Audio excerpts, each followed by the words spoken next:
สบายดีท่านผู้ชมพบกับบอเตอร์คำนากายเนาะมื้อนี้กลับมามาหาเด็กน้อย4คนที่เป็นลูกกำพร้าเนาะท่านผู้ชมจื้อได้บ่ว่าในเที่ยวก่อนที่บอเตอร์คำเดินทางมาหาเพิ่นมื้อนั้นน่ะเขาเจ้าเล่าให้ฟังว่าแม่เสียชีวิตเป็นโรคมะเร็งแต่ปี2022เนาะแล้วก็อ๋อพี่น้องน้ำใสคือพี่บ่ได้มีตัวน้ำคือว่าใส่เอือบเตือบแท้โอ้ตายมึงดูมันก็บ่เท่านั้นแล้วใช้ความสะอาดอันนี้จะน้ำปุ๋ยเอามาฮดพักเนาะมาฮดพักป้าบะมุกเจ้าอาบอาทิตย์หนึ่งเจ้าขาวเลยสบายดีบะมุกสบายดีบะมุกมาซอยเรียกบ่เตียงนำมานี่เนาะไปเดี๋ยวหลังจากที่เฮาฮู้แล้วว่าน้องๆเพิ่นเป็นจังใดเนาะก็คือเล่าต่อจากตอนที่แล้วเนาะพี่น้องก็คือแม่เพิ่นหลังจากแม่เพิ่นเสียชีวิตพ่อเพิ่นแหละไปเอาเมียใหม่แล้วก็บ่ได้มาดูแลน้องๆเลยเนาะจึงก็น่าสงสารอีหลีละจากเพื่อนบ้านทั้งนี้ทั้งเบิดก็สิฮู้เนาะนับตั้งแต่นายบ้านนับตั้งแต่ผู้ใดที่กระเจ้าเห็นกระเจ้าก็อีดูสงสารเนาะหลายท่านก็สิคิดว่าโอ้เฮือนคือหลังใหญ่แท้อันนี้คือเฮือนตั้งแต่ปู่แต่ย่าตานายพุ่นแหละเนาะแล้วก็มีนาอยู่ประมาณ7ไร่7ไร่น้อยๆนี่นะบ่แม่นไร่ได้บ่แม่นไร่แต่มันเป็นไร่แล้วปีนึงเพิ่นก็ได้เข้าอยู่ประมาณ10 เป๋า50 เป๋าประมาณนั้นเดี๋ยวเฮาขึ้นหาน้องๆอีกพี่น้องมื้อนี้มาหาน้องๆอีกครั้งหนึ่งน้องตุ้ยพี่น้องไปโอ้ยพี่ขึ้นมาถึงเฮือนเลยอันนี้เฮือนนี้น่ะถ้าว่าบ่เกิดเรื่องอย่างขึ้นกะจักสิแล้วบ่แล้วเนาะเพราะว่าพ่อแม่เพิ่นก็ค่อนข้างบ่ค่อยได้มีเวียกปานใดสิได้ขึ้นมาพี่มาหาน้องสาวอีกครั้งหนึงพี่มาขึ้นมาท่านผู้ชมนี่สบายดีก้องนะลูกสวัสดีมานั่งพี่ลูกพูนไอ้น้องเพิ่นเน็บใส่คอเสื้อน้องไว้เด้อมันเป็นไม้เอาใส่เน็บใส่ที่อ้ายนี่นี่น้องตุ้ยพี่น้องกลับมาหาอีกครั้งหนึงน้องตุ้ยน้องตีเห็นบ่น้องใต้แม่นบ่ใบเตยนั่งลงแล้วนั่งลงลูกน้องใบเตยเอาคลิปลงในมือก่อนเขาเจ้าทักมาว่าเดี๋ยวนี้เลยเขาเจ้าว่าอยากได้น้องผู้ล่านี่ไปอยู่นำให้บ่ว่าให้เป็นหยังลูกเขาไปจากแยกคันสมมุติเขาเจ้าเลี้ยงน้องสาวล่าพวกน้องก็ไปโรงเรียนได้หมดก็จังบ่มีผู้ออกเขาไปจากแยกเดียวเขาแม่เขาบ่มีแล้วไปจากแยกเดียวเขาจะอยู่น้ำเดียวเขานั่นคันซั่นเอาผู้นี้ซะไปบ่บ่ให้ซั่นละเอาน้องซั่นบ่ไปเดียวเขาแต่ก่อนเคยมีคนมาอยากเอาไปเลี้ยงบ่ลูกเคยเนาะเพิ่นขอผู้ใดไปลูกเพิ่นอยากได้ผู้ใดไปเลี้ยงผู้ใดเขาก็อยากได้ผู้ใดเขาก็อยากได้หมดเขาทำแบบเจ้านี่แหละเขาไปจากแยกเดียวแต่ว่าอีหลาก็ตอบเพิ่นว่าไปบ่ได้เนาะไปแล้วเป็นห่วงน้องบ่ลูกเป็นฮอดขี้นอดอยู่เดียวละไปบัดนี้อยู่น้ำเดียวเฮ็ดได้สบายเนาะเฮ็ดได้เฮียนก็บ่ได้เฮียนแล้วบาดนี้อีหลาเฮียนป .1 ปึ้มยังมีอยู่บ่อันนี้เสียงประจำเดือนได้ที่เท่าไหร่ลูกฮู้อยู่บ่อีนางเฮียนได้อยู่บ่ลูกได้อยู่เนาะเคยได้สูงสุดอันดับเท่าไหร่ลูกอันดับ3อันดับ3 2อันดับ1อันดับ1อีกโอ้มันก็เฮียนเก่งเนาะบางเทื่อก็ปีกายนี่ก็ปีกายมันก็บ่ได้เซ็งเลยบางเฮียน2ก็ได้แบบได้ผ่านเลยเดี๋ยวจังหน่อยครูมาว่าอันไอเตียงคำสิถามเบิ่งเพิ่นเดี๋ยวจังหน่อยเป็นตัวไอเตียงยันเป็นตัวไอเตียงบ่ได้ที่1ไอ้ก็เว้าได้เฮาก็ได้ที่1นี่ถามเลยก็ได้ถามเลยเนาะมั่นใจเนาะจ้ะถ้าได้ที่1อีหลีไอ้มีของขวัญมาให้แพ้อยากได้บ่อยากได้หยังเอาอยากได้หยังเอาอยากได้รถอยากได้ทุกอย่างอยากได้หมดทุกอย่างแค่แล้วบ่มี คะแนนบ่มีเนาะเออน้องสัญญาว่าถ้าไอ้เอาให้แล้วก็คือต้องเบิ่งน้องให้ดีโอเค โอเค บ่ต้องไปใส่ดอกอยู่นี่แหละ เลย อยู่นำปากองมีหยังก็ฟังความเพิ่นนะลูกเด้อ เลย ถ้าว่ามีอย่างที่ว่าน้องคัดสนก็โทรหาไอ้เตียงอย่าไอ้เตียงสิมาเบิ่งเดือนหนึง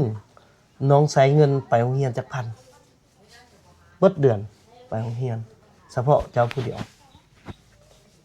บ่ฮู้เลย บ่ฮู้เลยไปโรงเรียนนี่มีเงินจักพันไปซื้อของกินโรงเรียน บ่ได้ซื้อซะ บางมีก็ได้กินบางมีก็บ่ได้กิน สมมุติไอ้มีเงินอยู่ประมาณ500,000ไอ้เตียงเอาให้นี่อยากเอาไปเฮ็ดหยังอันดับแรก เขาไว้ชื่อเอาไว้ชื่อแบบนี่น่าจะเป็นทางเพื่อนแล้วก็ชาวบ้านเขาเก็บ โอ้อันนี้บ้านนี่เดี๋ยวเสนอให้เพิ่นเด้อว่าให้ยกเว้นซะ เขาร่วมกันเมื่อกันทะวัดนี่เขาก็ร่วมกันแล้ว บ่เขาเท่าแต่เขานี่ก็ใช้จ่ายเขาพอแห้งแล้วนะงานบ้านกันหยังก็นโยบายเขาซะเพราะว่าสิมาหาเงินไปเลี้ยงตัวเองยังบ่คุ้มนะก็สิไปใช้จ่ายน้ำบ้านน้ำเมืองตื้มอีกมันก็บ้านเมืองก็ยังได้ซอยอยู่แล้วเนาะบ้านก็เพิ่นก็ซอยอยู่เนาะเพิ่นก็มี ผู้บ่าวเขามาให้เด้ เขามา เอาให้ เช้านี้ ให้มื้อเช้านี้ได้สาดีใจนำเด้อหลายๆคนก็นี่ไอ้เตียงสิหาทุนเนาะมีผู้รักผู้ใหญ่เพิ่นสนับสนุนให้น้องเรียนลูกเรียนนี่จนจบปริญญาตรีก็ได้อยากเรียนบ่ อย่างเงี้ย อีหล่าได้อยากเรียนบ่อย่าออกเลยเด้อตั้งใจเรียนบ่ ไปคุ้ม ถ้าตั้งใจเรียนน่ะไอ้เตียงสิหาพ่อบุญธรรมแม่บุญธรรมให้เพิ่นมาซอยค่าเรียนให้เด้อลูกเด้อ เลย คะแนนตั้งใจเรียนแล้วเบิ่งน้อง แล้วให้เป็นคนที่อย่าลืมคุณคนคือประกองเพิ่นเบิ่งพวกลูกเด้อลูกเด้อมีหยังก็ไปซอยเพิ่นบัดนี้ไอ้เตียงถามจังซี่ถ้าว่าไอ้มีทุนก้อนน้อยๆหนึงให้พวกลูกเลี้ยงพวกลูกจะเลี้ยงหยัง เลี้ยงไก่ ไก่เลี้ยงไก่เป็นหยังจังอยากเลี้ยงไก่ เอาไว้กินแบบยามจะเป็นแบบยามให้ยามหน้าย ามมันนั้นก็ขายเนาะมันออกหลายๆเนาะแล้วเอาหยังเกลือมันบัดนี้เอาตัวเองก็สิบ่มีแนวกินแล้วเอาหยังเกลือมันเอา เอาข้าวชานตอนเรียน ป้าให้มันเคี่ยกินเนาะเอามันไป ก็ให้มันก็ประกองเอา เออเอา คันเอาสมุดเอาปลาเอาหยังก็บ่มีน้ำเลยซะมีน้ำใส อ้างเรื่องนั้นนะ นั่นแหละอัน ปัดบ่มีน้ำน้ำ นำกันยังบ่มีและเลี้ยง อัน ปลา สมมุติว่าอันนี้ไปขอใส่น้ำนะเพิ่นนี่ได้บ่ ได้อยู่ ได้ เพิ่นใส่น้ำบาดาล ได้น้ำน้ สมมุติว่าขอใส่น้ำนะเพิ่นแล้วจ่ายค่าไฟใส่เพิ่น ำ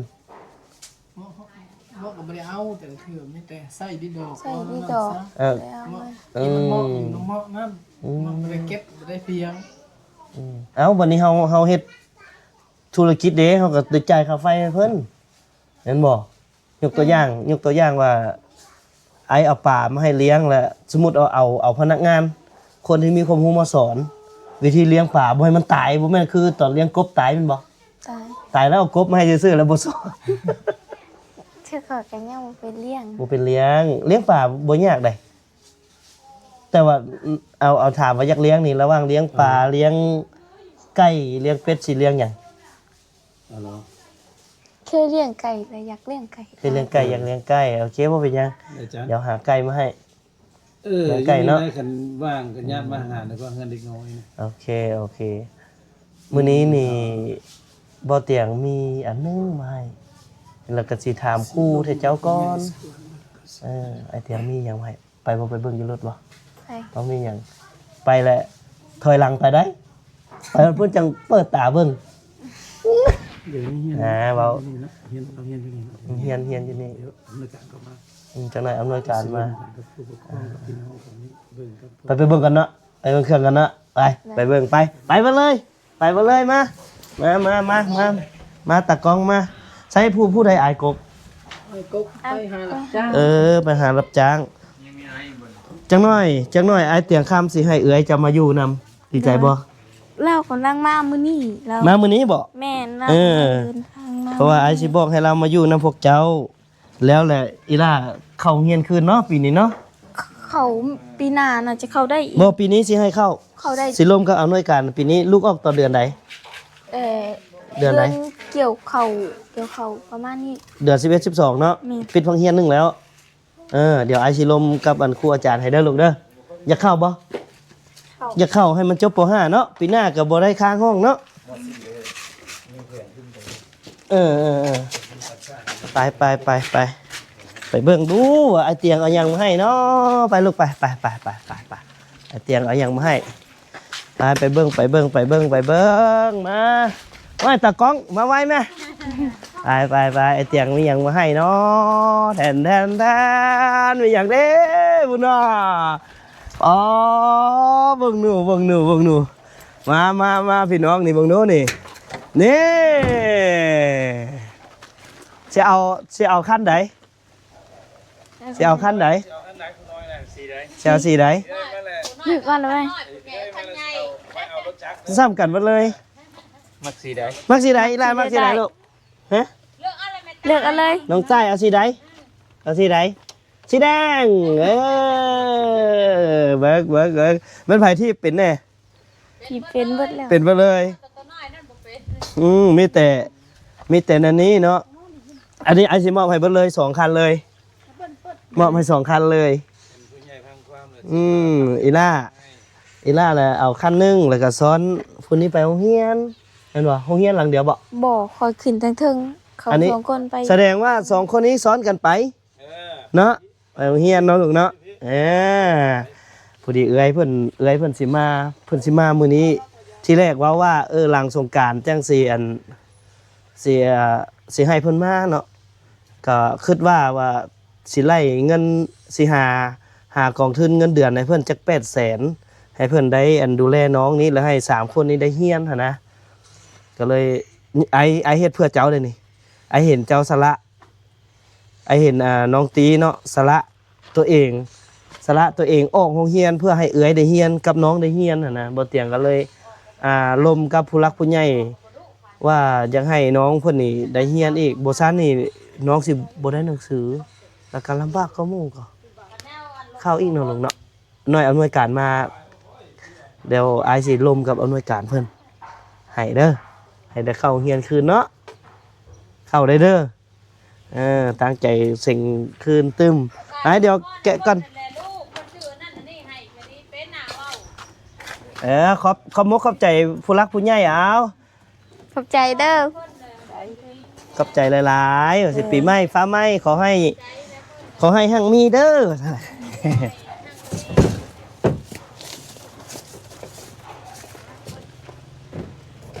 นี่เจอย่านนะเต้ ผู้ใหญ่เอาอย่างมาให้แหละนบเพิ่นเด้อลูกเด้อนบเพิ่นเด้อเห็นบ่ ใจบ่ตัวนี้เป็นยังไง ไกลอยู่แต่ใต้เพิ่น ทางเข้ามา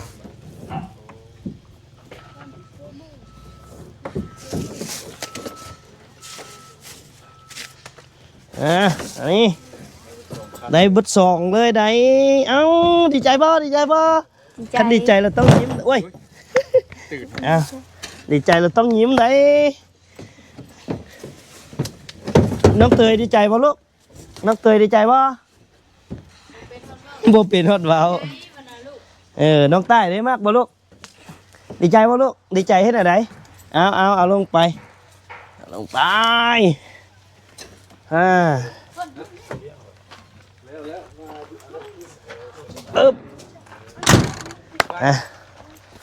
ให้จูงเข้าไปห่มพุ่นลูก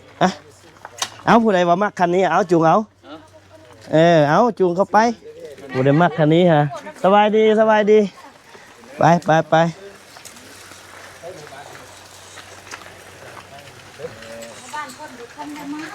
มาเข้ามาลูกสบายดีไอ้สบายดีแข็งอยู่ดีแข็งในบ้านเพิ่นบ่ได้มาในบ้านเพิ่นท่านได้มาบ่เห็น อันนี้อำนวยการอ๋อมัธยมเนาะวันนี้ประถมดิ ระทมเลยอยู่อันนั้นคนบกพุด เอ มันยังได้มา เออเพราะว่าในนี้เนาะอาจารย์ผู้นั้นนะเพิ่นออกต้นอันน่ะบ่แม่นพังเฮียนหนึงอะนะคันว่าลมได้อยากให้ได้เข้าคืน ห้องใดนาง ปหา ว่า ห้องห้าโอ้แต่ห้องห้าเนาะ นั่นแหละยังว่าลมน้ำเพิ่นให้แด้นะ เอาบอกเพิ่นไป บ่เป็นหยัง เอาน้อง เพราะว่ามันสิออกมันก็สงสาร แน่นอนแหละแม่นแหละ ก็เลยบ่เตียงก็เลยอันน่ะลมกับผู้รัก พอ ผู้ เฮียนหนึ่งเนาะนางเนาะโอ้สิลมน้ำจันทร์พุดตื้ม ลม เนาะสิลมน้ำปฐม โดยลมกับ มัธยมตะเฮาแล้วบ่ให้ออกแล้วเนาะเฮียนก็เดี๋ยวเฮียนอยู่ใกล้นี่ให้เต็กมัธยมมาอยู่ใกล้ๆนี่ แม่นยังว่าแล้วปีหน้าเขาก็ได้เข้าแล้ว เบิ่งไข่ นะ ตัวจริงเนาะนางเนาะเป็นจังไดเนาะ สอบ วันนี้รถ คืน ปีก เสียงคื เพิ่ น นก็มามอบให้อีก นั่น เนาะ แหละ มันก็สะดวกสบายตื้ม มันนี้สิให้ การน้องผู้น้อยนี่อีกเนาะ น้อง ว่าใดๆเนาะ น้องผู้น้อยเพิ่น น้องผู้น้อยในกันได้เฮียนก็ได้เฮียนน้ำเดียวสิลมน้ำจันทร์พุดตื้มลมน้ำคู่จางปฐมท่านตื้ม บ่อันนั้นยังบ่ทันได้ฮอด แล้วก็สิประชาชนตบกันในบ้านตรงนั้น เดี๋ยวถามอำนวยการก่อนมาอีหล่ามาพี่ลูกมาพี่มาพี่หน่อยหนึงอยากถาม ม.3นี่เพิ่นว่า อยากถามผู้นี้นี่เฮียนโอเคอยู่บ่ เฮียนนะ อืมการเฮียนกัน หมู่อยู่บ่ทันแล้วกับสุไลประสุขาต อืม เนาะ ว่าอยู่ไกลนี่ได้สั่น อืม เนาะ เพราะว่า พอไปพอมาน้ำหมู่เขาแหละเนาะเฮียน พวก ก็เฮียนไปอดทนเฮียนไป อืม เนาะมันค่อยไปค่อยเป็นไปหั่นแหละเนาะเพียงเท่าบ่ได้คาด ตัวละภาระหลายแนวหลายอย่าง นี่ฝากนำ จิตใจหั่นนะ ฝากนำครูอาจารย์นั่นแหละ บ่เป็น ว่า หยังบ่เป็นหยัง ถ้าว่า เฮาสิเบิ่งสุดความสามารถของครูอาจารย์ทุกคนใน เจ้า โรงเรียนมัธยมต้นบ้านเมืองทางเฮา ถ้าว่ามีตัวใดเนาะในอนาคตถ้าว่าทางโรงเรียนเฮาทางมันขัดสนก็คิดว่าไว้ช่วยเหลือน้องๆแบบนี้หั่นนะก็ปรึกษากันเบิ่งเนาะมีแนวใดก็บางเทื่อบ่เตียงพอดึงมาได้ก็สิดึงมาให้ตัวใดมันจำเป็นอุปกรณ์กีฬาอิหยังก็แล้วแต่เนาะก็สิเบิ่งซอยสิเบิ่งซอยในบ้านบ่ฮะมาเซินสบายดีเอามาเซินทางนี้เนาะมื้อนี้บ่เตียงค่ำก็มาอีกรอบสองมามื้อก่อนน่ะก็ผู้ดีเพิ่นก็ค่าก็เลยบ่ได้มาร่วมนำก็สุดก่อนน่ะก็มอบข้าวสารอาหารแห้งเนาะให้ก็มูลค่าก็บ่2ล้านกว่าๆพุ่นได้งวดนี้นี่ก็หลายล้านเติบเนาะรถถีบ2คันแล้วก็มีขนมนมเนยแล้วก็ยังมีหลายๆอย่างอีกเนาะแต่ที่สำคัญอันนี้เว้าปันฟังเนาะว่ายังคือทุนส่งเสริมน้องเรียนนี่นะ แม่นๆ ถ้าว่ามีหยังที่คัดสนเนาะก็อยากให้ทางบ้านแล้วก็ทางอำนวยการแถวนี้เสนอมาทางบ่เตียงเพราะว่าสิส่งน้องนี่ถ้าน้องเรียนได้คือไปเรียนฮอดชั้นสูงปริญญาตรีก็ได้สิหาทุนมาซอยเพิ่นตัวนี้หั้นนะถ้าว่าจำนวนใดหนึงที่ว่าพอได้ไปเรียนชนเผ่าถ้าว่านั้นก็สิลองเสนอเพิ่นลองเบิ่ง จ้ะ เดี๋ยวเพิ่นภาครัฐเฮาเพิ่นก็สิซอยเนาะ จ้ะ ถ้าว่าได้เข้าตัวนั้นก็ จ้ะ มีแต่แบบนั้นแหละเนาะใช้อันนี้รถทีบเดี๋ยวเฮาสิถ่ายรูปก่อนถ่ายรูปเพื่อส่งให้ผู้รักผู้ใหญ่ที่เพิ่นส่งมา นั่นแหละมีแต่ขอบใจเนาะ โดย มีแต่ติดตามในรายการเนาะมีแต่ช่วยเหลือสุขอยู่เขาแหละเนาะทางโรงเรียนแต่เฮาก็สิเบิ่งสุดขีดนั่นแหละกับโอกาสจะตั้งบ้านก็คือในบ้านนั่นเนาะสิเบิ่งแยง เนาะให้ครับการศึก เอาอ ษา อกมาได้เลย หมู่แหละ เจ้า เรียกว่าเป็นอันการทำเฮียนอันนั้นอุปกรณ์อย่างต่างๆนั่นก็ขอเฮียนพอช่วยได้ก็สิช่วย เจ้า กันบ่ทวงบ่ทันก็ให้ทางพี่คนคว้าติดตามเบิ่ง เจ้า อยู่ลุงละ ยังมีอีก น้องหนุ่ ถุงหนึง เนาะก็ดีแล้วมีการติดตามช่วย มันเป็นหยังดอกฮอด ที่ชอบโครงการอะไรหนึงเนาะมีโครงการ EDF ก็แล้วก็ของรัฐบาลหั่นก็สิซุงอยู่น้องนี้ เจ้า เกี่ยวกับจบให้มันไปตาม ซอยกันคนละไม้คนละมือ ๆจะให้มีความพัฒนาไปอนาคตของเขาหั่นแหละ เออ ฉะนั้นเจ้า นี่ก็ พยายามเบิ่งชุดคิดนั่นแหละ ๆ เนาะกระทั่งที่เจ้าก็คือกันเนาะทางทีมงานประจำ สิซอยๆกันก็ฝากเวียกทางบ้านก็ฝากทางในบ้าน มีอย่างที่ว่า คือตอนนี้นี่กำลังประเมินห้องน้ำให้เพิ่นเนาะก็ลมกับอันทางท่านฮิปพงศวรรค์แล้วว่าอยากให้อยากให้ทางบ้านเฮานี่เป็นเหือแห้งเฮาสิซื้อวัสดุอุปกรณ์มาให้ได้บ่หั่นนะนับตั้งแต่ขุดตั้งแต่อีหยังหั่นแหละให้มาซอยกันแล้วบ่เตียงสิพยายามระดมวัสดุ เพื่อให้เพิ่นได้มีห้องน้ำใช้สงสารผู้หญิงเนาะเพื่อสิไปหั่นไปนี่มันก็อันตรายกลางค่ำกลางคืนแน่เรื่องน้ำเรื่องในก็สิล่มกับเอื้อยเพิ่นว่าขอใช้น้ำเพิ่นนี้แล้วสิซื้อท่อมาให้เพิ่นต่อเข้าไปในเฮือน จำนวนได้1แล้ววันที่19เนาะวันที่19นี่สิพาผู้หลักผู้ใหญ่มาพาผู้หลักผู้ใหญ่มาเบิ่งตึมเนาะแต่ว่าทุนการศึกษาน้องเพิ่นนี้มี FC ทางทางต่างประเทศแน่กับทางนครหลวงเวียงจันทน์เพิ่นก็รับปากว่าจะช่วยแต่ละปีว่าฮอดปีมาค่าใช้จ่ายมีหยังแน่ของน้องนี้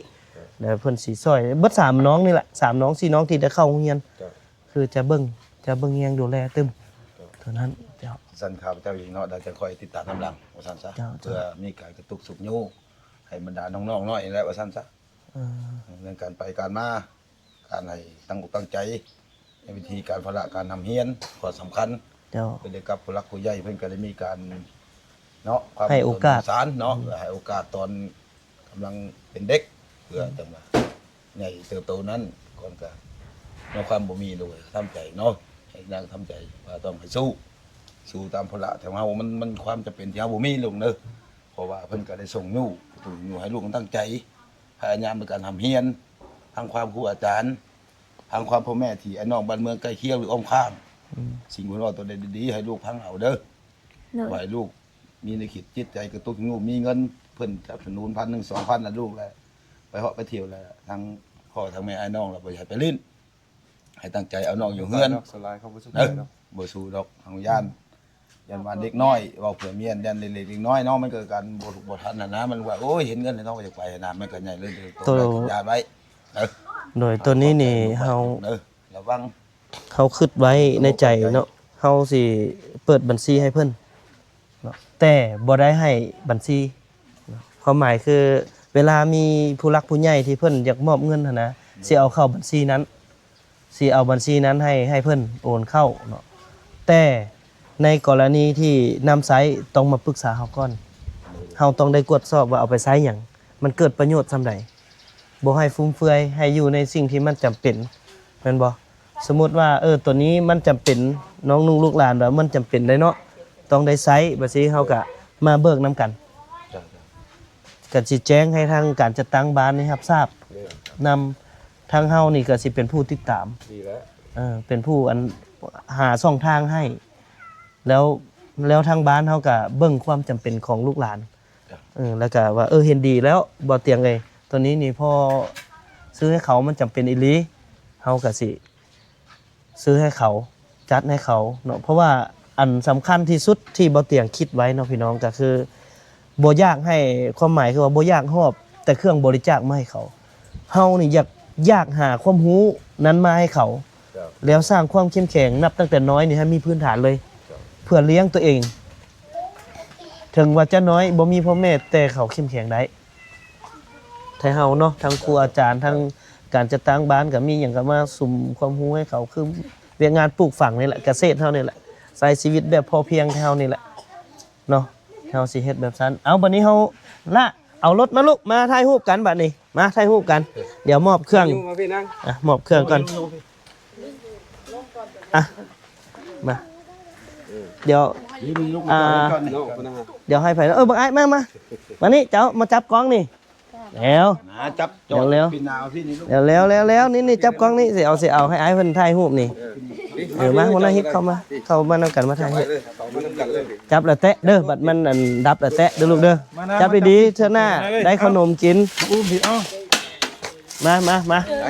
มาในบ้านเข้ามาไอ้ลูกเข้ามาใส่ผู้น้อยย่ามันบ่เป็นหยังมันอันนั้นละนี่ก็สิมีทั้งเครื่องที่มันจำเป็นเนาะมีแชมพูอีหยังแล้วก็มี ก่อนเบิ่งบ่เถื่อ เนาะมีแล้วก็ลูกถือ ผู้น้อยสุดฮะ อย่าดอกอันนี้บ่แม่น อันนี้บ่แม่นอันนี้ของข้าพเจ้าอันนี้มีทั้งสบู่เนาะสิ่งน่าจะจำเป็นเนาะแล้วก็สไลด์อหย่างก็อยู่หั่นเนาะ ใส่ผู้น้อยสุด สไลด์อหย่างในแปรงอยู่บ่ลูกสีฟันนี่แปรงอยู่บ่แปรงเด้อวันนี้เด้อนี่บ่าวซื้อมาให้นี่อันนี้ให้ผู้น้อยอันหนึงก็30-40ผู้ได้เนาะซื้อตัวดีๆเลยมาให้เนาะซื้อตัวดีๆเนาะอันนี้ก็มอบให้เบิดเด้อทางอำนาจการปกครองทางอย่างให้เบิดเนาะให้เบิดเลยแล้วก็ เดี๋ยวยังมีทุนน้อยหนึงอีกให้เนาะยังมีทุนน้อยหนึงไว้ซื้อสิ่งที่จำเป็นอันนี้เอาไว้ให้ซื้อสิ่งของที่จำเป็นเด้อเพื่อว่าอันเฮาก็สิคือเวียกผู้หญิงนี่เฮาบ่ฮู้ว่าคือเป็นสาวแล้วนะแล้วมีอีหยังเนี่ยมันหลายกว่าที่มันหลายกว่าที่พวกเฮาฮู้เนาะเฮาผู้ชายมันสบายได้แม่นบ่1 2 3อันนี้เอาลูกอันนี้ไอเตียงเอามอบไว้ให้เด้อลูกเด้อเอาไว้ซื้ออยู่ซื้อกินประหยัดที่สุดเนาะลูกเนาะซื้อในสิ่งที่จำเป็นมื้อก่อนก็มามอบให้แล้ว2แตะปลากระป๋องอีหยังก็ทั้งข้าวสารอาหารแห้งเนาะถ้าว่าเครื่องนุ่งของถือก็หลายคนอยากฝากมาให้ดูเนาะแต่ก็ยังมีอันน่ะ FC ทางนครหลวงเวียงจันทน์เพิ่นก็ซื้อแบบเครื่องของใช้ผู้หญิงนั่นแหละไทยฮูกซื้อเข้าของเครื่องใช้ผู้หญิงนั่นแหละเฮาบ่ฮู้ว่ามีแต่เจ้าซื้อฝากมาซะบ่ซั่นก็สิเอาเงินจำนวนหนึ่งเงินที่ว่ามันเหลือซื้อหั่นซื้อนี่ให้ลูกหลานนี่ซื้อเองเพราะว่าเฮาบ่ฮู้ได้ สิไปซื้ออันนั้นอันนี้มาคนก็เข้าใจผิดว่าเอาซื้อมาให้ไผอีกโอ้ยุ่งยากเนาะเอาอันนี้ก็เดี๋ยวสิให้ทางการจัดตั้งให้เฮาอวยพรให้กับผู้รักผู้ใหญ่ที่เพิ่นช่วยเฮาในครั้งนี้เนาะทางในบ้านซะเนาะทุกท่านข้าพเจ้าขอแสดงความดีใจนำบรรดาทาง FC เฮาเนาะแล้วก็มาสวยอุปถัมภ์แบบอาหารการกินเนาะแล้วก็เป็นวัตถุและจิตใจเนาะทุกท่านก็ทางน้อยก็น้องนุ่งก็ได้มีภาคภูมิใจก็เลยตั้งใจต่อพระและบทบาทความจำเป็นเนาะทุกท่านต่อไปก็มีแต่ว่าให้สุขกายสุขใจทางผู้อุปถัมภ์คำสู้กัน ปีใหม่เนาะ ให้ดูแลเบื้องแย่ง ในช่วงระยะความจำเป็นทอพุ่นละอายุ78 ปีเขาใหญ่ได้ทีแล้วก็ภาคถึงนำคุณงามความดีเด้อบ่ให้ปะบ่ให้ว่าเขาแสดงความขอบใจ ที่จะให้เบิ่งแยงหน่อยเด้อฝากความอีกเนาะทางครูอาจารย์ได้ก็ฝากความเนาะทางงานทีมงานยูทูบเบอร์นี้เนาะจะให้ช่วยเหลือลูกหลานทั้ง4คนนี้เนาะจะให้เบิ่งแยงกันแล้วเบิ่งแยงตลอดไปแล้วจนเขามีประกอบอาชีพเองพุ่นแหละก็ได้เนาะขอเรียกร้องความช่วยเหลือทางครูอาจารย์ตะเฮานี่ก็อยากขอเนาะสุดเบิ่งแยงกันแหละทุกความสามารถเนาะที่ครูอาจารย์อยู่มัธยมต้นบันมือตะเฮานี่แหละเนาะแล้วก็ที่สุกยู่ลูกหลานนี่ให้ได้ทำได้เรียนเนาะนั้นแล้วก็ขอขอบใจทางทีมงานที่มามอบเครื่องให้เนาะเป็นอันน่ะมีแล้วก็เป็นรถทีบอีกทั้ง2คันเนาะแล้วก็จำนวนเงินอีกจำนวนนึงเนาะที่มามอบให้ทางทีมงานครูอาจารย์เฮาเนาะแล้วก็พร้อมการจะตั้งกับบ่มีหยังมีแต่อวยชัยให้พรเนาะทางบรรดาทานเนาะจงมีสุขภาพเข้มแข็งแข็งแรงเนาะขอขอบใจไปเจริญรุ่งเรืองก้าวหน้าขอบใจก็ยังมีตึมเนาะคือบ่แม่นทอดแต่เบิดอันนี้เงินจำนวนหนึงคือยังอยู่นำเฮาอยู่เอาไว้ฮอดมื้อหนึ่งแล้วสิมาแล้วสิพาลูกหลานนี่ไปซื้อเองสิพาเพิ่นไปซื้อพาไปตลาดไปซื้อเองก็ซื้อมาให้เฮาก็บ่ฮู้เด้เดี๋ยวคันเอาเงินให้เพิ่นก็ยันมันสิอีหยังไปหั่นนะก็เลยผู้หลักผู้ใหญ่เพิ่นก็รวมกับเฮาอยู่ว่าเงินจำนวนใดหนึงนี่แหละสิให้เพิ่นนี้สิพาเพิ่นไปเพราะว่าคันเพิ่นไปเองมันก็ยากเฮาสิพาไปแล้วให้ลูกหลานนี่เลือกซื้อในสิ่งที่จำเป็นของตัวเองเนาะแล้วก็ยังมีอีกเรื่องหนึงที่เอื้อยเพิ่นผู้18 ปีหั่นนะกลับมาดูแลน้องผู้นี้เพื่อให้น้องผู้นั้นได้เข้าเรียนแล้วก็ฝากนำทางอาจารย์ร่วมกันให้เพิ่นได้เข้าภาคเรียน2ให้ได้เสงนํกันแล้วโดยแล้วเนาะเฮาก็สิไล่เป็นเงินเดือนให้ผู้เอื้อยหั่นเดือนละ 800,000 เนาะรวมกับผู้ใหญ่เพิ่นแล้วเดือนละ8เลี้ยงน้องนี่เพื่อให้เบิ่งน้องบ่ให้ไปบ่อนอื่นมาเลี้ยงผู้นี้แล้วให้3คนนี้ได้เรียนผู้นี้ฮอดเกณฑ์เข้าเรียนก็ให้ได้เรียนเพราะว่าจักหน่อยเดี๋ยวเฮาสิเขียนแบบฟอร์มแล้วก็ส่งรายชื่อส่งอย่างรายละเอียดทางเบิดนี่ให้ผู้รักผู้ใหญ่เพิ่นเบิ่งว่ามันแต่สิให้บ้านยังยืนให้ว่าอันนี้คือแท้ๆขาดเขินแท้ๆกำพร้ากำพร้อยแท้ๆเฮาบ่ได้มาตัวมาหลอกเอาเงินผู้รักผู้ใหญ่แล้วมาใช้จ่ายด้วยตัวเองคือทุกกีบทุกบาทสิ่งของทุกอย่างคือเอามาให้ฮอดน้องนุ่งลูกหลานเบิดก็ด้วยความเป็นห่วงเป็นใยจึงว่าคันว่ามอบให้ผู้ใดผู้หนึ่งมอบให้แต่เขาก็ยันมันเป็นไปบ่ได้คันสิให้เฮาก็เป็นไปบ่ได้เนาะมีแต่ทางน้องตุ้ยเตรียมเบิกกวดเบิ่งสัมมโนเด้อถ้าว่ามันยังใช้ได้แล้วเฮาสิพาไปเปิดบัญชีธนาคารเพื่อเอาเงินเข้าไปไว้อยู่ในบัญชีของเพิ่นหั่นเวลาผู้หลักผู้ใหญ่อยากซอยมันซอยแล้วแหละอันก็สิให้เฮานี่แหละก็สิเป็นผู้ยั่งยืนนำว่าใช้จ่ายเงินคำแนวใด แล้วก็สินำเสนอทางการจัดตั้งเฮาฮู้ หรือ นำ ว่าเขาเอา โดยเฉพาะผู้ไกลๆเนี่ยแหละนี่ บ่ ฮะ สมมุติว่าเอาเข้าบัญชีคือเดี๋ยวก็ไม่ป้าน้าอานี่ก็ได้บ่ บ่ได้ บ่ได้ จะ เนาะ เปิดของเอื้อยมัน บ่ได้ ตัวนี้มัน ของเอื้อยเอา บ่เป็นหยังเฮาเฮ็ดในนามสื่อ ดีแล้วคือจะ สื่อการจัดตั้ง คือว่ เฮาป้องกัน เอาแบบนั้นแล้ว ทุกฝ่าย โอ้ยแม่นก็ดี เนาะเฮายกตัวอย่างว่าอันนี้บัญชีในบ้านเด้อบัตรผู้ให้แบบขึ้นแนวใดกับในบ้าน คนช่วย สมมุติเอาเงินให้อันน่ะมอบบัญชีกองเขาสิคิดแนวใดกับกอง คือว่ามอบให้เฮานี่เฮาบ่รับอยู่แล้ว เขาสิคิดแนวใดกับเฮาเพื่อความโปร่งใสเฮาจึงแนวใดก็อย่าสิลมกับเพิ่นว่าขอเปิดบัญชีรวมให้กับน้องเพิ่นแล้วว่าผู้ใดแน่รับทราบนำใดก็คือการจัดตั้งบ้านผู้ใกล้ชิดเฮา3คนแล้วก็น้องเขา ให้มันทำฮู้นํกัน ว่าเงินให้น้องเขานี่เพื่อเป็นทุนการศึกษาปุ๊บมีคนมาซอยทุนการศึกษาเอาเข้าบัญชีไว้ใส่ในงามจำเป็น เอาสิเฮ็ดแบบสิให้เนาะครูอาจารย์ เอานั้นได้เด้ออันนี้ก็สิมอบให้ทางน้องนุ่งลูกหลานนำใช้ให้เกิดประโยชน์สูงสุดเนาะเดี๋ยวห้องน้ำเดี๋ยวขึ้นแผนไว้ก่อนปรึกษากันก่อนสิให้พวกน้องมีห้องน้ำ ห้องน้ำในซอยกับเจ้าแด เจ้า ปัญญาเรื่องการเหตุการณ์สร้างแล้วจังสิเอาชาวบ้านเป็นผู้ ระดมช่วย เป็นเหือเป็นแห้ง ให้งานเดียวช่วย มีแต่อยากระดมเรื่องการปลูกการฝังบางเทื่อก็คันน้องว่าอยากเลี้ยงไก่ก็สิหาไก่หาหยังมาให้น้องเลี้ยงเลี้ยงเพื่อกินครัวเฮือนเนาะเห็นอันนั้นเอาในนั้นเด้ออันนี้ก็บ่เตียงคำก็